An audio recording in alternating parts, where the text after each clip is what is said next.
In the headlines, INEC to issue certificates of return to governor-elect, deputy governors-elect and state assembly members-elect Wednesday. Sarah calls on INEC to investigate governors, deputies or face legal action. Commercial banks comply with Central Bank of Nigeria's directive, attend to customers.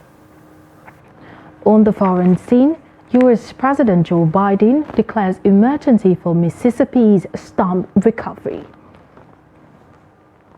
Hello and welcome to Trust TV News Updates. I am Martia Umar. Thank you for joining.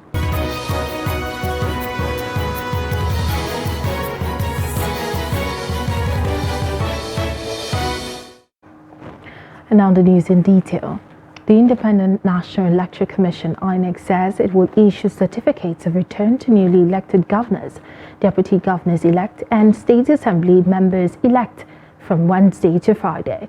In a statement on Saturday, INEC National Commissioner Festus Okoye said, by the provisions of Section 72, subsection 1 of the Electoral Act 2022, the Commission is mandated to issue a certificate of return within 14 days to every candidate who has been returned elected under the law. He said specific dates for the issuance of the certificates shall be communicated to those elected by the resident electoral commissioners and administrative secretaries of the various states. The All Progressives Congress APC has commenced the screening of aspirants who obtained expression of interest and nomination forms ahead of the Kogi, Bayelsa and Imo governorship elections slated for November. The screening exercise started on Saturday in Abuja with the former Executive Director, Rural Electrification Agency Sanusi Ohiari for Kogi and the Minister of State for Petroleum, Temipara Silva for Bayelsa. Addressing newsmen shortly after his screening, Ohiari expressed optimism that he would pass the screening and emerge the party's candidate for the Kogi governorship election. The Independent National Electoral Commission, INEC, on Saturday assured that it will conduct a credible supplementary governorship election in Adamawa that will be the pride of Nigerians and international community. INEC's Commissioner for Information and Voter Education, Festus Okoye, gave the assurance when some women staged a protest at the Commission's headquarters in respect of the Adamawa election. The protesters were led by the President National Council of Women's Societies, Lami Lau. INEC had earlier in the week declared the March 18 governorship election in Adamawa as inconclusive, as cancelled votes at the election were more than the margin of victory between Fintiri and the runner-up Aisha Binani of the All Progressive Congress. It said a new date would be fixed for rerun of the elections in areas where the exercise did not hold on March 18. In her remarks earlier, Lau, leader of the protesters, commended INEC for upholding its integrity in Abia and Enugu states by ensuring that the right things were done, adding that Nigerian women had vowed not to rest until her mandate was assured. Still in politics, the People's Democratic Party (PDP) has rejected the declaration of candidate of the All Progressives Congress (APC) Adedakwa Abiodun as the winner of the March 18 governorship election in Ogun State. Addressing a press conference in Abuja on Saturday, the National Publicity Secretary of the party, Debo Ologwagba, said the declaration of Abiodun was in violation of the provisions of the Electoral Act 2022. The PDP urged INEC to save Ogun State from what it called imminent breakdown of law and order by reviewing the declaration and return made. PDP said the electoral umpire must realize that the people of Ogun State were already agitated and are unwilling to accept a declaration that does not reflect their expressed will at the election. He alleged that from the summary of collected results, it was evident that the PDP's candidate was in clear lead before the final results were announced. The Social Economic Rights and Accountability Project, SERAP, has urged the chairman of the Independent National Electoral Commission, INEC, Professor Mahmoud Yakubu, to appoint an independent counsel to investigate allegations of electoral violence and other electoral offences, including bribery against any state governors and their deputies during the just concluded general elections.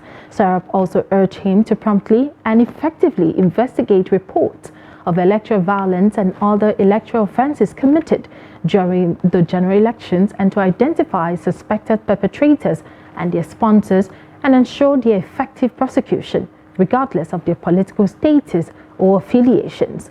And the later dated 25th of March 2023 and signed by Sarab Deputy Director Kolawole Oluwadare, the organization said they allegedly engaging in electoral violence and other electoral offences in such a blatant fashion. Suspected perpetrators and their sponsors have clearly acted in violation of constitutional provisions, international standards and electoral acts. Sarab said Section 52 of the Independent Corrupt Practices and Other Related Offences Act allows INEC to seek the appointment of an independent counsel to investigate allegations of electoral violence and also electoral offences such as bribery that may have been committed by any state governors and or their deputies. Some residents of Lagos have urged newly elected leaders in the just concluded elections to work towards unifying the country and its people. Among them is the chief imam of 1004 Mosque in Victoria Island, Lagos, who told Trust TV that the ethnic politics that was played during the general elections is unfortunate and affecting relationships between ethnic groups. Hence, all hands must be on deck to unify the country and its people. Abbas Ibrahim Dalibi now reports. Some Nigerians are worried about the ethno-religious politics that was played in the just concluded elections and how it is affecting the relationships between different ethnic groups in the country.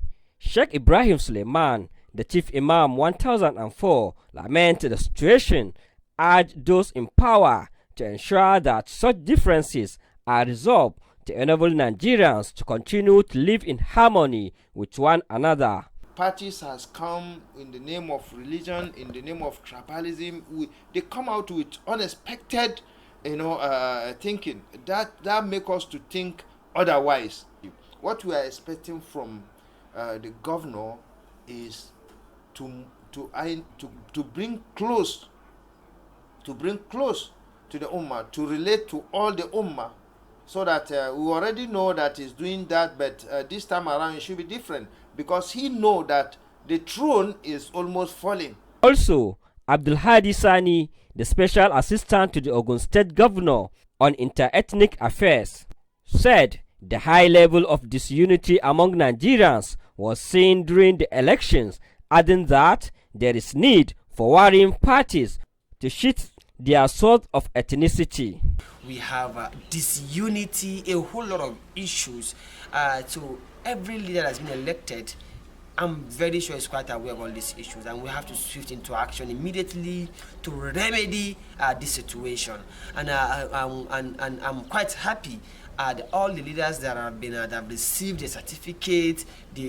Most of them, if not all, the first thing that we say, this is the healing moment. The election has come and gone. We have to call ourselves together to the round table and see how to move our state and our country at large to the promised land. The whole lot of issue we are having is enough for us to face, not to start fighting ourselves again. The Sarkin Hausawa of Marine Beach in Apapa, Alamu Abdullahi, disclosed that since the elections has come and gone, those that won should carry along everyone in the task of building the nation.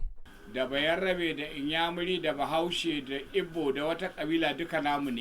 said, for them as the custodian of the people's culture and traditions, they promote peaceful coexistence among all tribes.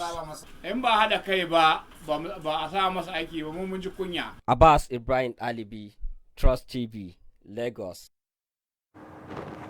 Commercial banks have extended their services to weekends as part of the efforts to make cash available to Nigerians. The weekend banking is equal to the CBN directive to deposit money banks following the order by the National President of the Nigerian Labour Congress that workers should picket CBN branches across the nation to protest the biting cash crunch. The report. The swift response by the central bank to avert a national strike comes after the Supreme Court had in a March 3rd judgment restored the old notes as legal tender till December 31st. 9 days after the court ordered the CBN kept mum while Nigerians groaned in severe shortage of cash. 10 days after, it took the presidency issuing a statement that it had no reason to disobey the order before the CBN released a statement that the bank was in sync with the order. Despite promises to release cash, nothing significant happened. However, it would seem all that was needed was a directive from the Nigerian Labour Congress to workers to picket all CBN branches in the country in order to get things done. Indeed, things got done, as this consequently made the CBN to other deposit money banks to work during the weekend to ensure that sufficient cash is made available to Nigerians. A visit to some banks in Nigeria's capital city revealed that banking services were being provided in some branches. Some residents told Trust TV that the weekend banking is a welcome development as it will help ease the cash scarcity crisis. What I'm seeing in bank now is not too much queue. If the bank can work on Saturday, even 2 hours, is more better than other days. Today, that's just very simple and nice. You'll be online, your turn rate, you just collect money and go. If the bank can work even 2 hours, even enough to serve public. They pay me very easy, they pay me, but actually they don't pay me what I want, but the one they pay me, it's okay for me today. Now I think the CBN have done what they are supposed to do. There is money now. If you want anything less than 40,000, you can use the ATM. While anything be above 50,000, if you enter inside the bank, they will give you up to 50,000. I think that is a very welcome development for everybody. They've done a lot of work as people are withdraw 40 or 20 amounts anyone where it was. But I think no one will withdraw 100 for you, but from 40 down. So everything is okay. Others commended the level of compliance by banks, noting that they are hopeful that in the days ahead, things will change for the better. I wasn't inside the banking hall, but I went to withdraw through the ATM machine, and of course everything is fine. You know, initial stage, but I think the withdrawal limit per day was 10,000 naira, but now things have really improved. So we are able to withdraw 40,000 naira to go now. Like we withdraw 20,000 naira twice. That is for GT to GT, but for other bank, it doesn't work for other bank. I came in, I spent like 30 minutes, everything was moving smoothly. But the problem with the ATM, it was only paying that one particular bank. You know, ATM from other banks, it wasn't accepting it, so I had to go into the banking hall, but everything was smooth. However, our camera captured some branches of commercial banks under locks, a clear breach of the CBN's directive, but whether these erring banks will be sanctioned is a story for another. Chamaka Mafua, Trust Television, Abuja. The former president Olusegun Obasanjo has condemned the persistent aversion of people of southeastern extraction, which he described as Igbophobia. Speaking at an event in Anambra State to commemorate Governor Chukwuma Soludo's 1 year in office, Obasanjo recalled his work with the professor of economics as well as the current Director General of the World Trade Organization, WTO, Ngozi Okonjo-Iweala. The former president stated that Soludo, who worked closely with him as an economic advisor, never misadvised him, adding that the economist's performance impressed him so much so that he was asked to lead the Apex Bank. According to the 85-year-old statesman, Soludo was the second Nigerian CBN governor who was not a commercial banker of some sort.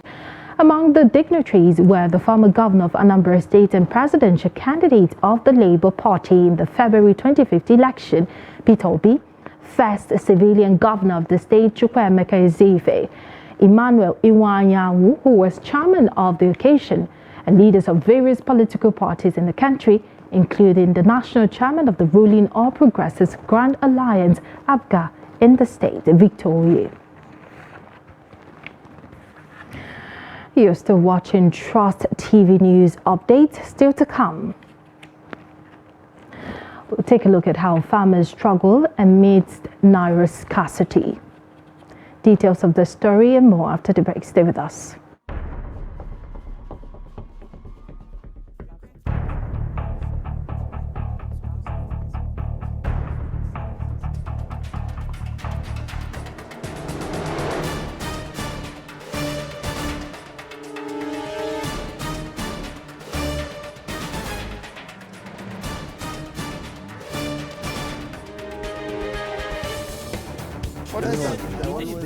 That's great. It's good to see you.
You're welcome back. If you're just joining us, this is the news updates on Trust TV.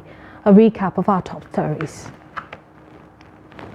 We told you that INEC to issue certificates of return to governors-elect, deputy governors-elect and state assembly members-elect Wednesday.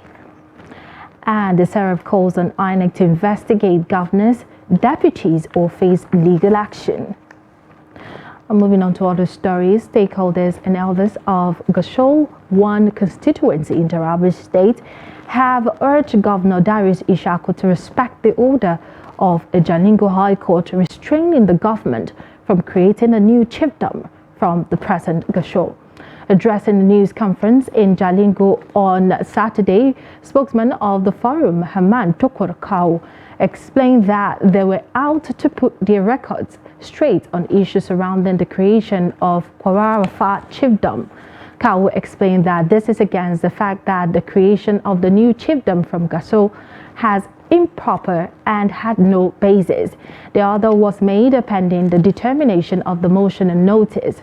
Kau observed that in spite of the court order served on the state government and the other defendants, they were shocked to hear that government appointed one Metusela Adamu as a third-class chief of Kwararafa on March 23. Relating to creation of Kwararafa chiefdom out of Gasol chiefdom with the primary aim of setting the record straight in the interest of justice and fairness. You are all aware the creation of Kwararafa chiefdom out of the existing Gasol chiefdom by the present administration of Governor Darius Dixon Ishaku in 2019. The creation of Kwararafa chiefdom and the appointment of late John Abu Sokwa as third-class chief in 2019 was vehemently opposed and rejected by the stakeholders, elders of Gasol 1 constituency, owing to the fact that the creation of the new chiefdom out of Gasol chiefdom was improper and uncalled for. As a result, it's culminated out of legal issues, actions taken by the stakeholders, elders forum of Gasol 1 constituency at the State High Court in Jalingo in order to compel the government to revert her decision on the creation of Kwararafa chiefdom out of the Gasol chiefdom with a view of maintaining the status quo. My dear gentlemen of the press and ladies, as law-abiding citizens, we directed our counsel, Barrister S.M. Wakili Esquire, to file a suit before Justice D.N. Buba of the State High Court to stop the government of Taraba State from taking further action on the new chiefdom. A stakeholder in Gasol constituency won there. But moving on, many farmers in Katsina State engage in both rainy and dry season farming. However, irrigation farmers in the state are counting losses as a result of the cash crunch, which has forced many to abandon their farms. The farmers say they cannot access farm inputs without cash, and the merchants buying their farm produce after harvest are also coming without cash. Abdullahi Yamadi met some of the irrigation farmers in Keita local government, bother with Niger Republic and share their experience. His report.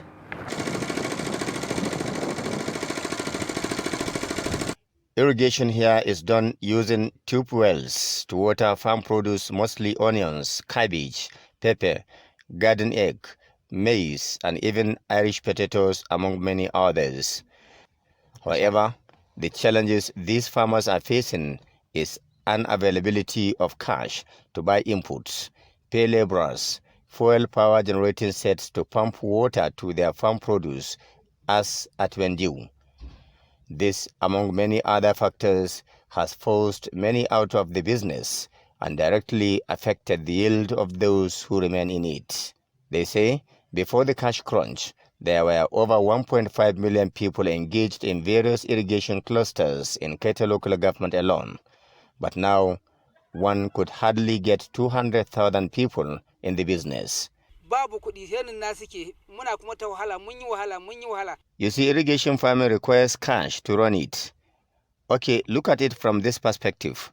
Fertilizers, herbicides, labor, and everything is a matter of cash.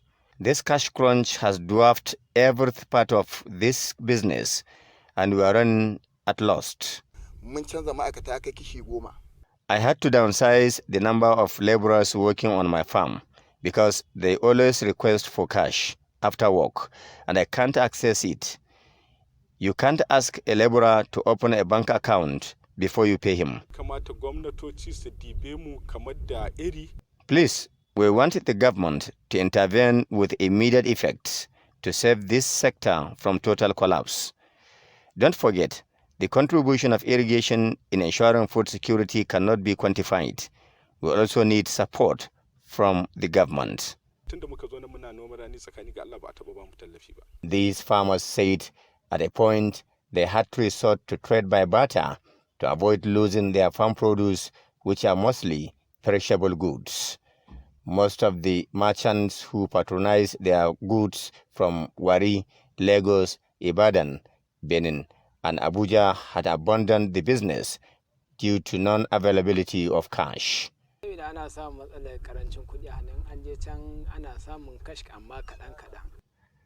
I bought these goods without cash, with agreement that if I sold it in Lagos, I will pay on return. This was not the case in the past. It was on cash and carry basis. The story of cash will soon be available for business to flourish may not be good news to many Katsina residents, and they have been waiting for long without anything. Abdullahi Ismayamadi, Trust Television News, Katsina. And away from Nigeria, US President Joe Biden has approved an emergency declaration for Mississippi after a powerful storm tore across the state, killing at least 25 people there and one in Alabama. A White House statement said on Sunday that Biden ordered federal aid to supplement state, tribal, and local recovery efforts in the affected areas. The funding will be available to affected people in the counties of Carroll, Humphreys, Monroe, and Sharkey. The powerful storm that spawned at least one tornado ripped across the U.S. states of Mississippi and Alabama, tearing off roofs, smashing cars, and leveling entire neighborhoods. Mississippi's Emergency Management Agency put the death toll at 25 on Saturday and said dozens more were injured. 4 people reported missing have been found. And in sports, British heavyweight prospect Moses Itawa needed only 35 seconds to stop Ramon Ibarra in his second professional fight in Telford. The 18-year-old wants to become the youngest world heavyweight champion in history, a record currently held by Mike Tyson. Itaoma has spent less than a minute in the ring during the fledgling career. In January, the Englishman knocked out Czech Republic fighter Marcel Bord in 23 seconds on his pro debut. Itaoma will return to the ring on 15th of April when he appears on the undercard of Joe Jones's heavyweight fight against China's He Zhang. And heavyweight legend Tyson was 20 years old when he won his first world title in 1986. On a sad note, former Chief of General Staff to General Sani Abacha, Lieutenant General Donaldson Oladipo Oyeyinka Dia, retired, is dead. His death was confirmed by Prince Oyesimolola Dia in a statement issued on behalf of the family. He said the former military administrator of Ogun State passed on to glory in early hours of 26th March 2023. Born on the 3rd of April 1944, Dia was military governor of Ogun State after the Buhari Idiagbon coup of December 31st, 1983. Dia joined the Nigerian Defense Academy, Kaduna, and fought during the Nigerian Civil War. And with that, we have come to the end of the news update at this hour. For more, you can follow us across all our social media platforms. I am Martia Umar. Thank you for watching and stay tuned.